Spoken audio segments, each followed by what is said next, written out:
أعوذ بالله من الشيطان الرجيم. بسم الله الرحمن الرحيم. تبارك الذي بيده الملك وهو على كل شيء قدير. الذي خلق الموت والحياة ليبلوكم أيكم أحسن عملا وهو العزيز الغفور. الذي خلق 7 سماوات طباقا ما ترى في خلق الرحمن من تفاوت فارجع البصر هل ترى من فطور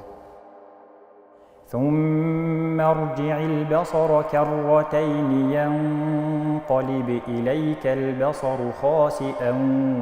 وهو حسير. ولقد زينا السماء الدنيا بمصابيح وجعلناها رجوما للشياطين وأعتدنا لهم عذاب السعير. وللذين كفروا بربهم عذاب جهنم وبئس المصير. إذا ألقوا فيها سمعوا لها شهيقا وهي تفور تكاد تميز من الغيظ كلما ألقي فيها فوج سألهم خزنتها ألم يأتكم نذير قالوا بلى قد جاءنا نذير فكذبنا وقلنا ما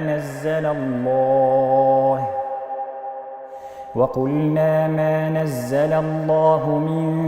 شيء إن أنتم إلا في ضلال كبير. وقالوا لو كنا نسمع أو نعقل ما كنا في أصحاب السعير فاعترفوا بذنبهم فسحقا لأصحاب السعير. إن الذين يخشون ربهم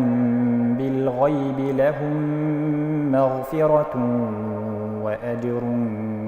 كبير. وأسروا قولكم أو اجهروا به إنه عليم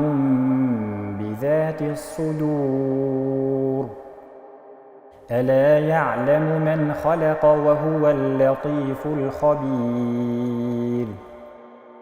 هو الذي جعل لكم الأرض ذلولا فامشوا في مناكبها وكلوا من رزقه وإليه النشور. أأمنتم من في السماء أن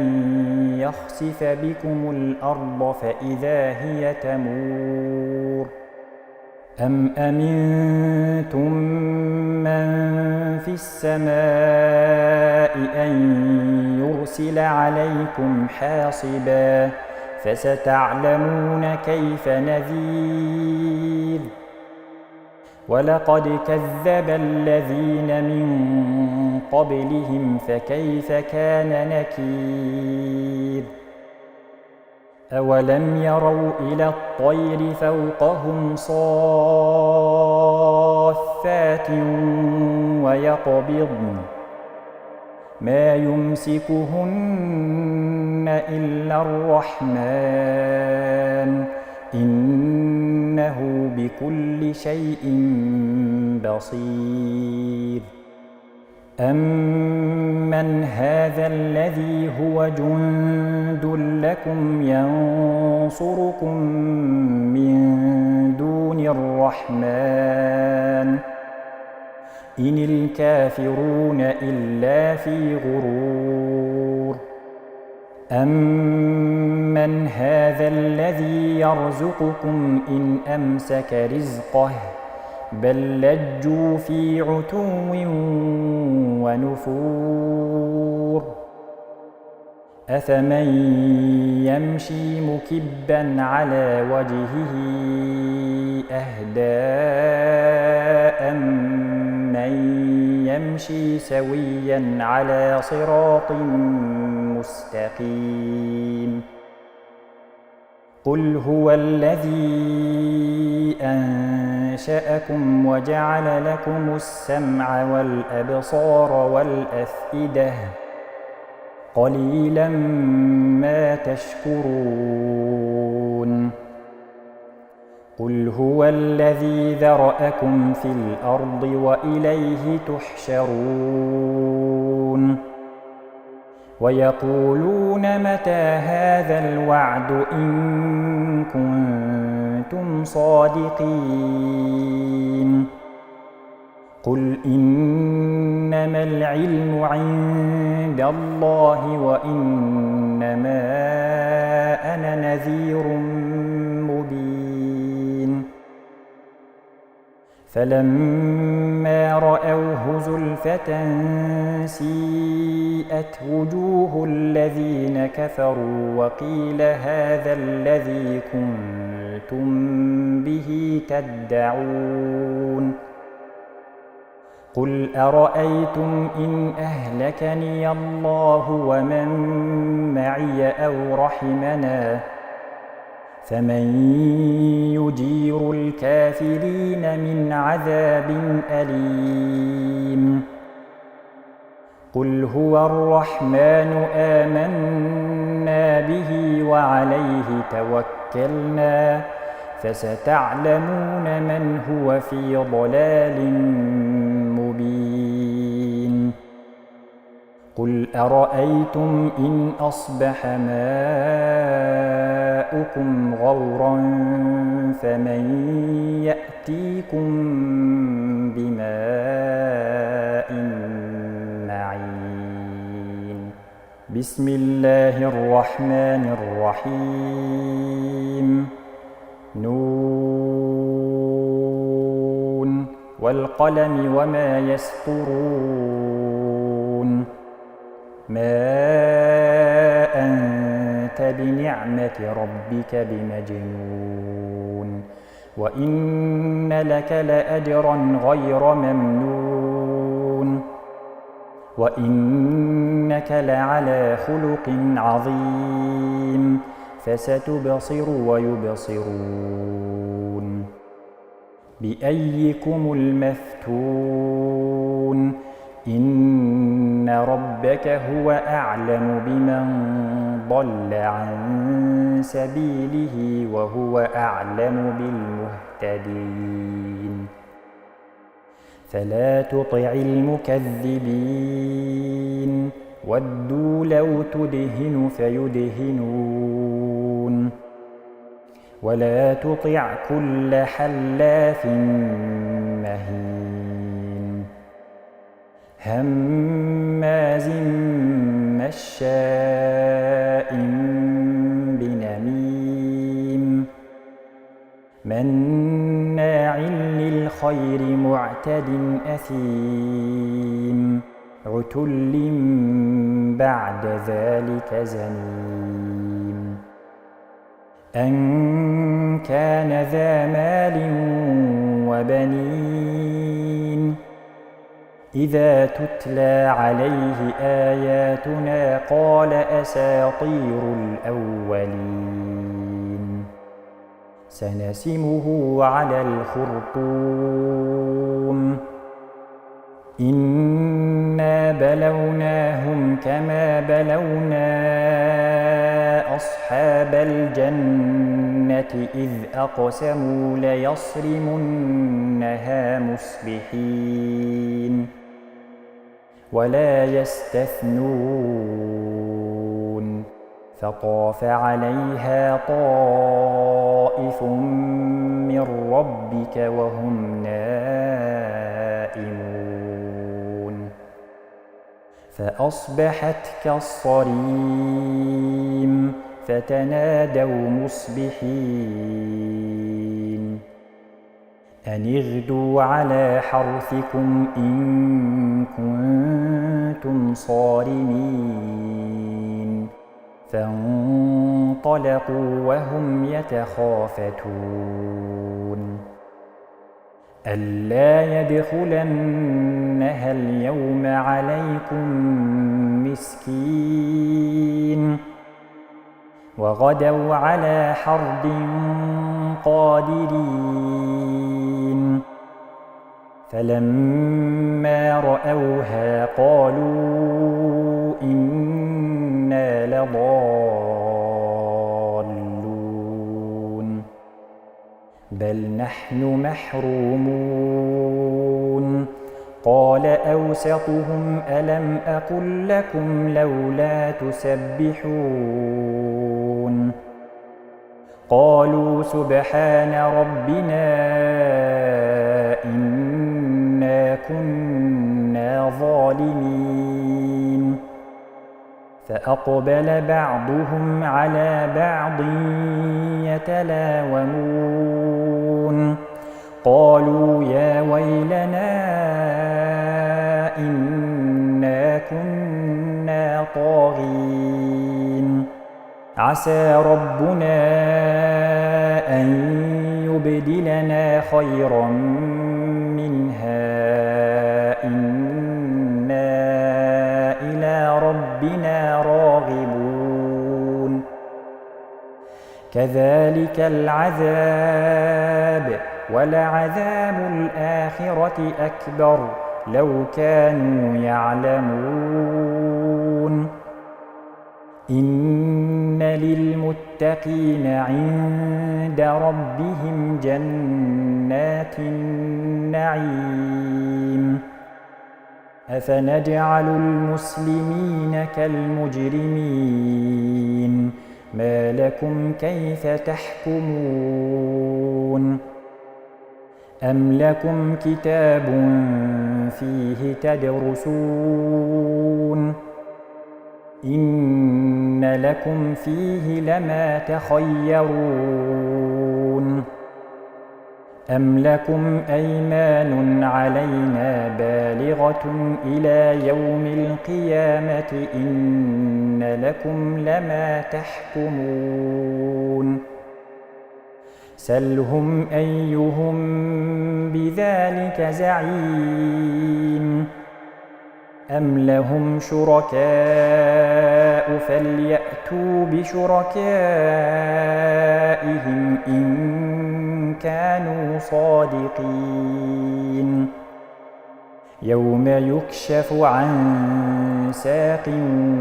ويدعون إلى السجود فلا يستطيعون خاشعة أبصارهم ترهقهم ذلة وقد كانوا يدعون إلى السجود وهم سالمون فذرني ومن يكذب بهذا الحديث سنستدرجهم من حيث لا يعلمون وأملي لهم إن كيدي متين أم تسألهم أجرا فهم من مغرم مثقلون أم عندهم الغيب فهم يكتبون فاصبر لحكم ربك ولا تكن كصاحب الحوت إذ نادى وهو مكظوم لولا أن تداركه نعمة من ربه لنبذ بالعراء وهو مذموم فاجتباه ربه فجعله من الصالحين وإن يكاد الذين كفروا ليزلقونك بأبصارهم لما سمعوا الذكر ويقولون إنه لمجنون وما هو إلا ذكر للعالمين. بسم الله الرحمن الرحيم. الحاقة. ما الحاقة؟ وما أدراك ما الحاقة؟ كذبت ثمود وعاد بالقارعة. فأما ثمود فأهلكوا بالطاغية وأما عاد فأهلكوا بريح صرصر عاتية سخرها عليهم 7 ليال و8 أيام حسوما فترى القوم فيها صرعى كأنهم أعجاز نخل خاوية فهل ترى لهم من باقية. وجاء فرعون ومن قبله والمؤتفكات بالخاطئة فعصوا رسول ربهم فأخذهم أخذة رابية. إنا لما طغى الماء حملناكم في الجارية لنجعلها لكم تذكرة وتعيها أذن واعية. فإذا نفخ في الصور نفخة واحدة وحملت الأرض والجبال فدكتا دكة واحدة فيومئذ وقعت الواقعة وانشقت السماء فهي يومئذ واهية والملك على أرجائها ويحمل عرش ربك فوقهم يومئذ 8. يومئذ تعرضون لا تخفى منكم خافية فأما من أوتي كتابه بيمينه فيقول هاؤم اقرءوا كتابيه إني ظننت أني ملاق حسابيه فهو في عيشة راضية في جنة عالية قطوفها دانية كلوا واشربوا هنيئا بما أسلفتم في الأيام الخالية. وأما من أوتي كتابه بشماله فيقول يا ليتني لم أوت كتابيه ولم أدر ما حسابيه يا ليتها كانت القاضية ما أغنى عني ماليه هلك عني سلطانيه خذوه فغلوه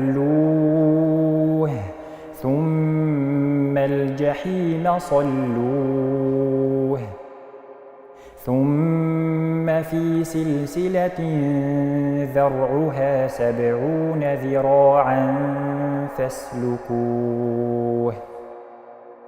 إنه كان لا يؤمن بالله العظيم ولا يحض على طعام المسكين فليس له اليوم هاهنا حميم ولا طعام إلا من غسلين لا يأكله إلا الخاطئون فلا أقسم بما تبصرون وما لا تبصرون إنه لقول رسول كريم وما هو بقول شاعر قليلا ما تؤمنون ولا بقول كاهن قليلا ما تذكرون تنزيل من رب العالمين ولو تقول علينا بعض الأقاويل لأخذنا منه باليمين ثم لقطعنا منه الوتين فما منكم من أحد عنه حاجزين وإنه لتذكرة للمتقين وإنا لنعلم أن منكم مكذبين وإنه لحسرة على الكافرين وإنه لحق اليقين فسبح باسم ربك العظيم بسم الله الرحمن الرحيم سأل سائل بعذاب واقع للكافرين ليس له دافع من الله ذي المعارج تعرج الملائكة والروح إليه في يوم كان مقداره 50,000 سنة فاصبر صبرا جميلا إنهم يرونه بعيدا ونراه قريبا يوم تكون السماء كالمهل وتكون الجبال كالعهن ولا يسأل حميم حميما يبصرونهم يود المجرم لو يفتدي من عذاب يومئذ ببنيه وصاحبته وأخيه وفصيلته التي تؤويه ومن في الأرض جميعا ثم ينجيه كلا إنها لظى نزاعة للشوى تدعو من أدبر وتولى وجمع فأوعى إن الإنسان خلق هلوعا إذا مسه الشر جزوعا وإذا مسه الخير منوعا إلا المصلين الذين هم على صلاتهم دائمون والذين في أموالهم حق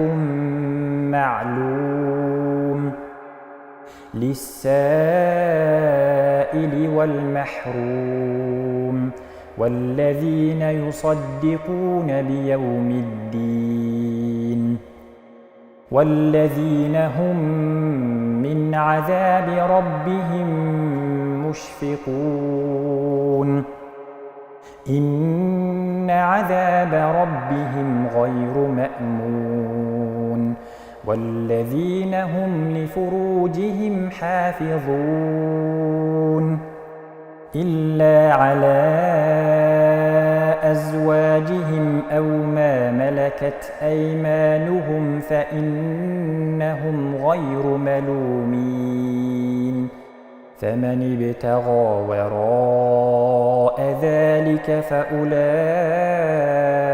هم العادون والذين هم لأماناتهم وعهدهم راعون والذين هم بشهاداتهم قائمون والذين هم على صلاتهم يحافظون أولئك في جنات مكرمون فما للذين كفروا قبلك مهطعين عن اليمين وعن الشمال عزين أيطمع كل امرئ منهم أن يدخل جنة نعيم كلا إنا خلقناهم مما يعلمون فلا أقسم برب المشارق والمغارب إنا لقادرون على أن نبدل خيرا منهم وما نحن بمسبوقين فذرهم يخوضوا ويلعبوا حتى يلاقوا يومهم الذي يوعدون يوم يخرجون من الأجداث سراعا كأنهم إلى نصب يوفضون خاشعة أبصارهم ترهقهم ذلة ذلك اليوم الذي كانوا يوعدون بسم الله الرحمن الرحيم إنا أرسلنا نوحا إلى قومه أن أنذر قومك من قبل أن يأتيهم عذاب أليم قال يا قوم إني لكم نذير مبين أن اعبدوا الله واتقوه وأطيعون يغفر لكم من ذنوبكم ويؤخركم إلى أجل مسمى إن أجل الله إذا جاء لا يؤخر لو كنتم تعلمون قال رب إني دعوت قومي ليلا ونهارا فلم يزدهم دعائي إلا فرارا وإني كلما دعوتهم لتغفر لهم جعلوا أصابعهم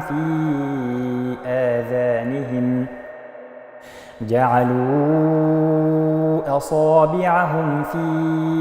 آذانهم واستغشوا ثيابهم وأصروا واستكبروا استكبارا ثم إني دعوتهم جهارا ثم إني أعلنت لهم وأسررت لهم إسرارا فقلت استغفروا ربكم إنه كان غفارا يرسل السماء عليكم مدرارا ويمددكم بأموال وبنين ويجعل لكم جنات ويجعل لكم أنهارا ما لكم لا ترجون لله وقارا وقد خلقكم أطوارا ألم تروا كيف خلق الله 7 سماوات طباقا وجعل القمر فيهن نورا وجعل الشمس سراجا والله أنبتكم من الأرض نباتا ثم يعيدكم فيها ويخرجكم إخراجا والله جعل لكم الأرض بساطا لتسلكوا منها سبلا فجاجا قال نوح رب إنهم عصوني واتبعوا من لم يزده ماله وولده إلا خسارا ومكروا مكرا كبارا وقالوا لا تذرن آلهتكم ولا تذرن ودا ولا سواعا ولا يغوث ويعوق ونسرا وقد أضلوا كثيرا ولا تزد الظالمين إلا ضلالا مما خطيئاتهم أغرقوا فأدخلوا نارا فلم يجدوا لهم من دون الله أنصارا وقال نوح رب لا تذر على الأرض من الكافرين ديارا إنك إن تذرهم يضلوا عبادك ولا يلدوا إلا فاجرا كفارا رب اغفر لي ولوالدي ولمن دخل بيتي مؤمنا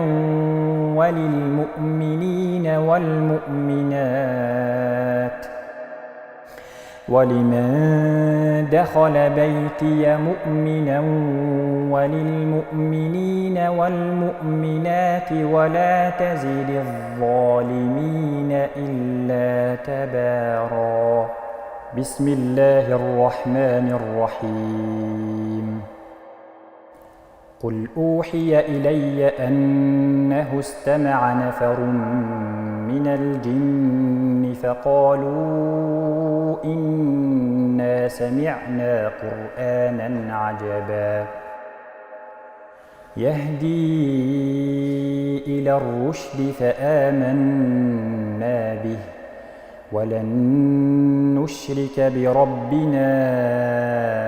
أحدا وأنه تعالى جد ربنا ما اتخذ صاحبة ولا ولدا وأنه كان يقول سفيهنا على الله شططا وأنا ظننا أن لن تقول الإنس والجن على الله كذبا وأنه كان رجال من الإنس يعوذون برجال من الجن فزادوهم رهقا وأنهم ظنوا كما ظننتم أن لن يبعث الله أحدا وأنا لمسنا السماء فوجدناها ملئت حرسا شديدا وشهبا وأنا كنا نقعد منها مقاعد للسمع فمن يستمع الآن يجد له شهابا رصدا وأنا لا ندري أشر أريد بمن في الأرض أم أراد بهم ربهم رشدا وأنا منا الصالحون ومنا دون ذلك كنا طرائق قددا وأنا ظننا أن لن نعجز الله في الأرض ولن نعجزه هربا وأنا لما سمعنا الهدى آمنا به فمن يؤمن بربه فلا يخاف بخسا ولا رهقا وأنا منا المسلمون ومنا القاسطون فمن أسلم فأولئك تحروا رشدا وأما القاسطون فكانوا لجهنم حطبا وأن لو استقاموا على الطريقة لأسقيناهم ماء غدقا لنفتنهم فيه ومن يعرض عن ذكر ربه يسلكه عذابا صعدا وأن المساجد لله فلا تدعوا مع الله أحدا وأنه لما قام عبد الله يدعوه كادوا يكونون عليه لبدا قل إنما أدعو ربي ولا أشرك به أحدا قل إني لا أملك لكم ضرا ولا رشدا قل إني لن يجيرني من الله أحد ولن أجد من دونه ملتحدا إلا بلاغا من الله ورسالاته ومن يعص الله ورسوله فإن له نار جهنم خالدين فيها أبدا حتى إذا رأوا ما يوعدون فسيعلمون من أضعف ناصرا وأقل عددا قل إن أدري أقريب ما توعدون أم يجعل له ربي أمدا عالم الغيب فلا يظهر على غيبه أحدا إلا من ارتضى من رسول فإنه يسلك من بين يديه ومن خلفه رصدا ليعلم أن قد أبلغوا رسالات ربهم وأحاط بما لديهم وأحصى كل شيء عددا بسم الله الرحمن الرحيم يا أيها المزمل قم الليل إلا قليلا نصفه أو انقص منه قليلا أو زد عليه ورتل القرآن ترتيلا إنا سنلقي عليك قولا ثقيلا إن ناشئة الليل هي أشد وطئا وأقوم قيلا إن لك في النهار سبحا طويلا واذكر اسم ربك وتبتل إليه تبتيلا رب المشرق والمغرب لا إله إلا هو فاتخذه وكيلا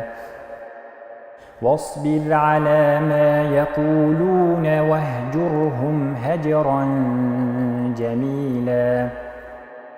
وذرني والمكذبين أولي النعمة ومهلهم قليلا إن لدينا أنكالا وجحيما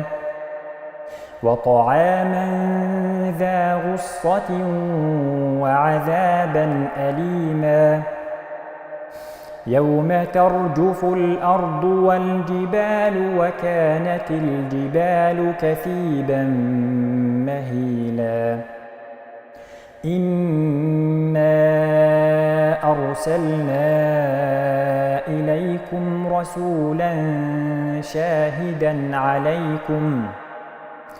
رسولا شاهدا عليكم كما أرسلنا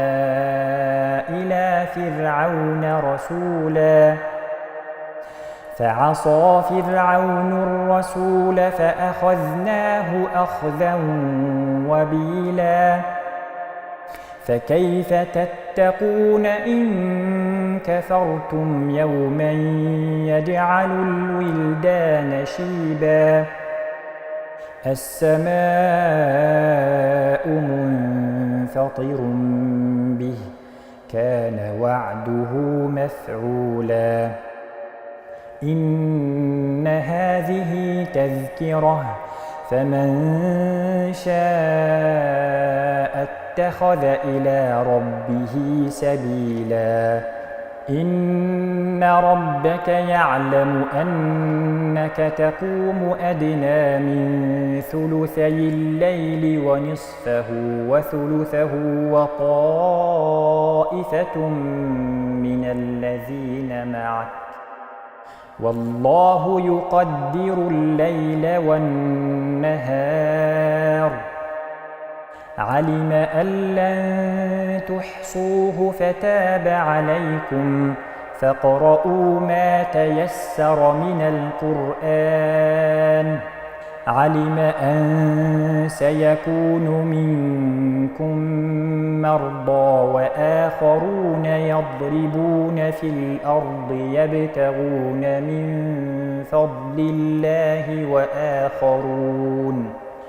يبتغون من فضل الله وآخرون يقاتلون في سبيل الله فاقرؤوا ما تيسر منه وأقيموا الصلاة وآتوا الزكاة وأقرضوا الله قرضا حسنا وما تقدموا لأنفسكم من خير تجدوه عند الله هو خيرا وأعظم أجرا واستغفروا الله إن الله غفور رحيم بسم الله الرحمن الرحيم يا أيها المدثر قم فأنذر وربك فكبر وثيابك فطهر والرجز فاهجر ولا تمنن تستكثر ولربك فاصبر فإذا نقر في الناقور فذلك يومئذ يوم عسير على الكافرين غير يسير ذرني ومن خلقت وحيدا وجعلت له مالا ممدودا وبنين شهودا ومهدت له تمهيدا ثم يطمع أن أزيد كلا إنه كان لآياتنا عنيدا سأرهقه صعودا إنه فكر وقدر فقتل كيف قدر ثم قتل كيف قدر ثم نظر ثم عبس وبسر ثم أدبر واستكبر فقال إن هذا إلا سحر يؤثر إن هذا إلا قول البشر سأصليه سقر وما أدراك ما سقر لا تبقي ولا تذر لواحة للبشر عليها 19 وما جعلنا أصحاب النار إلا ملائكة وما جعلنا عدتهم إلا فتنة للذين كفروا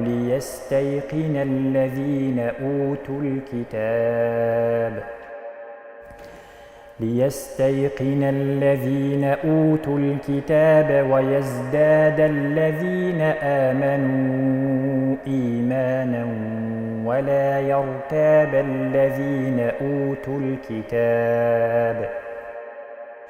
ولا يرتاب الذين أوتوا الكتاب والمؤمنون وليقول الذين في قلوبهم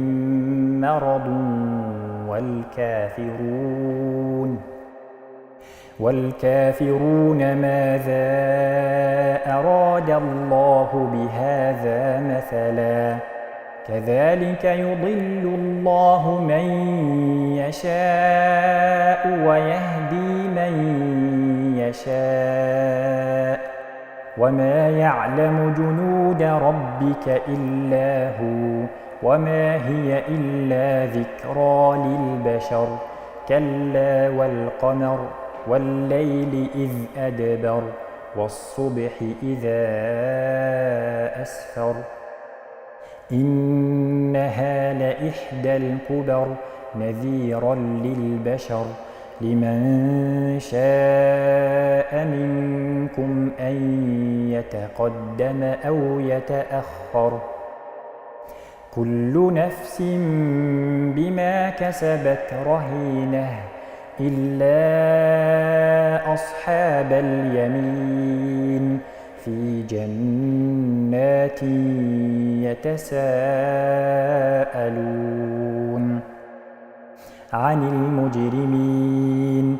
ما سلككم في سقر قالوا لم نك من المصلين ولم نك نطعم المسكين وكنا نخوض مع الخائضين وكنا نكذب بيوم الدين حتى أتانا اليقين فما تنفعهم شفاعة الشافعين فما لهم عن التذكرة معرضين كأنهم حمر مستنفرة فرت من قسورة بل يريد كل امرئ منهم أن يؤتى صحفا منشرة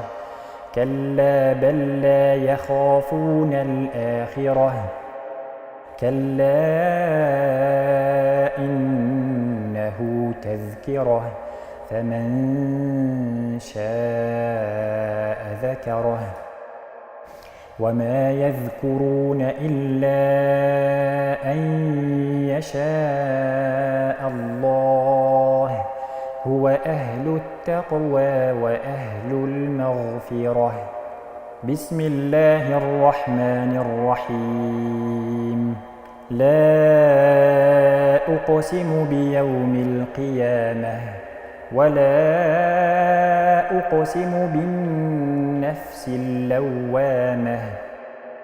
أيحسب الإنسان أن لن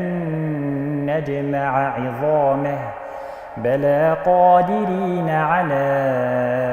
أن نسوي بنانه بل يريد الإنسان ليفجر أمامه يسأل أيان يوم القيامة فإذا برق البصر وخسف القمر وجمع الشمس والقمر يقول الإنسان يومئذ أين المفر كلا لا وزر إلى ربك يومئذ المستقر ينبأ الإنسان يومئذ بما قدم وأخر بل الإنسان على نفسه بصيرة ولو ألقى معاذيره لا تحرك به لسانك لتعجل به إن علينا جمعه وقرآنه فإذا قرأناه فاتبع قرآنه ثم إن علينا بيانه كلا بل تحبون العاجلة وتذرون الآخرة وجوه يومئذ ناظرة إلى ربها ناظرة ووجوه يومئذ باسرة تظن أن يفعل بها فاقرة كلا إذا بلغت التراقي وقيل من راق وظن أنه الفراق والتفت الساق بالساق إلى ربك يومئذ المساق فلا صدق ولا صلى ولكن كذب وتولى ثم ذهب إلى أهله يتمطى أولى لك فأولى ثم أولى لك فأولى أيحسب الإنسان أن يترك سدى ألم يك نطفة من مني يمنى ثم كان علقة فخلق فسوى فجعل منه الزوجين الذكر والأنثى أليس ذلك بقادر على أن يحيي الموتى بسم الله الرحمن الرحيم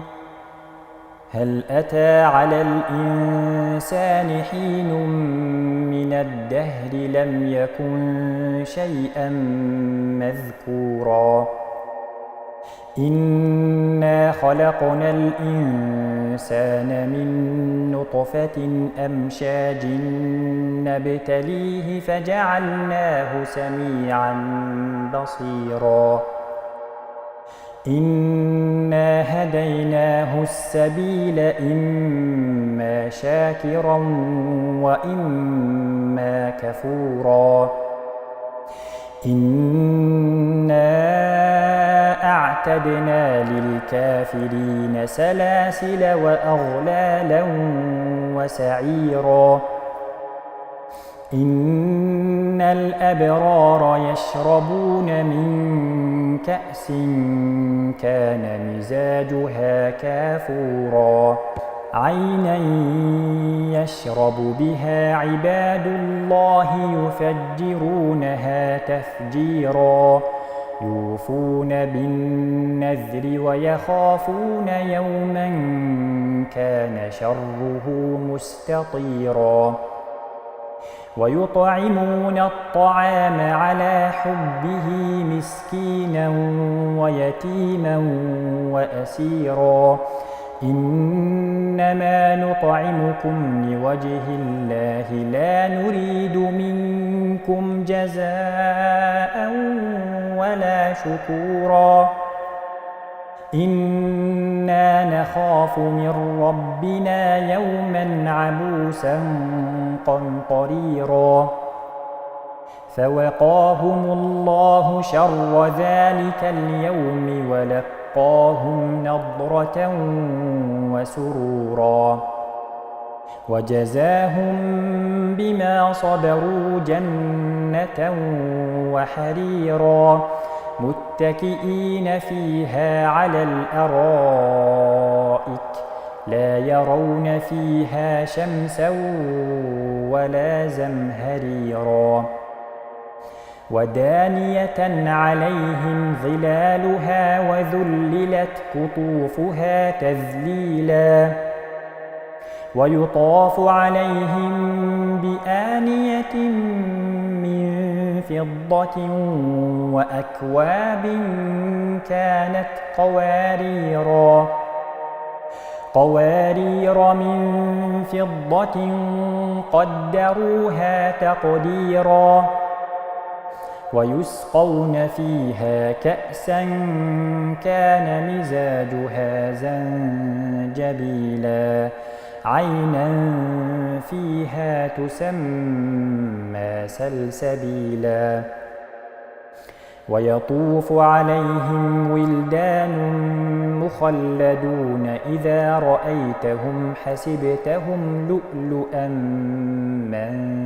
منثورا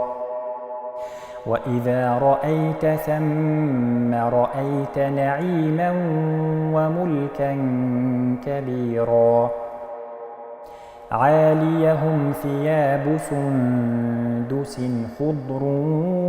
واستبرق وحلوا أساور من فضة وسقاهم ربهم شرابا طهورا إن هذا كان لكم جزاء وكان سعيكم مشكورا إنا نحن نزلنا عليك القرآن تنزيلا فاصبر لحكم ربك ولا تطع منهم آثما أو كفورا واذكر اسم ربك بكرة وأصيلا ومن الليل فاسجد له وسبحه ليلا طويلا إن هؤلاء يحبون العاجلة ويذرون وراءهم يوما ثقيلا نحن خلقناهم وشددنا أسرهم وإذا شئنا بدلنا أمثالهم تبديلا إن هذه تذكرة فمن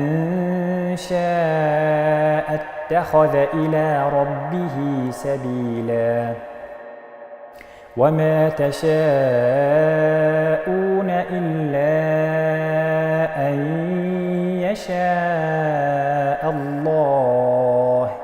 إن الله كان عليما حكيما يدخل من يشاء في رحمته والظالمين أعد لهم عذابا أليما بسم الله الرحمن الرحيم والمرسلات عرفا فالعاصفات عصفا والناشرات نشرا فالفارقات فرقا فالملقيات ذكرا عذرا أو نذرا إنما توعدون لواقع فإذا النجوم طمست وإذا السماء فرجت وإذا الجبال نسفت وإذا الرسل أقتت لأي يوم أجلت ليوم الفصل وما أدراك ما يوم الفصل ويل يومئذ للمكذبين ألم نهلك الأولين ثم نتبعهم الآخرين كذلك نفعل بالمجرمين ويل يومئذ للمكذبين ألم نخلقكم من ماء مهين فجعلناه في قرار مكين إلى قدر معلوم فقدرنا فنعم القادرون ويل يومئذ للمكذبين ألم نجعل الأرض كفاتا أحياء وأمواتا وجعلنا فيها رواسي شامخات وأسقيناكم ماء فراتا ويل يومئذ للمكذبين انطلقوا إلى ما كنتم به تكذبون انطلقوا إلى ظل ذي 3 شعب لا ظليل ولا يغني من اللهب إنها ترمي بشرر كالقصر كأنه جمالة صفر ويل يومئذ للمكذبين هذا يوم لا ينطقون ولا يؤذن لهم فيعتذرون ويل يومئذ للمكذبين هذا يوم الفصل جمعناكم والأولين فإن كان لكم كيد فكيدون ويل يومئذ للمكذبين إن المتقين في ظلال وعيون وفواكه مما يشتهون كلوا واشربوا هنيئا بما كنتم تعملون إنا كذلك نجزي المحسنين ويل يومئذ للمكذبين كلوا وتمتعوا قليلا إنكم مجرمون ويل يومئذ للمكذبين وإذا قيل لهم اركعوا لا يركعون ويل يومئذ للمكذبين فبأي حديث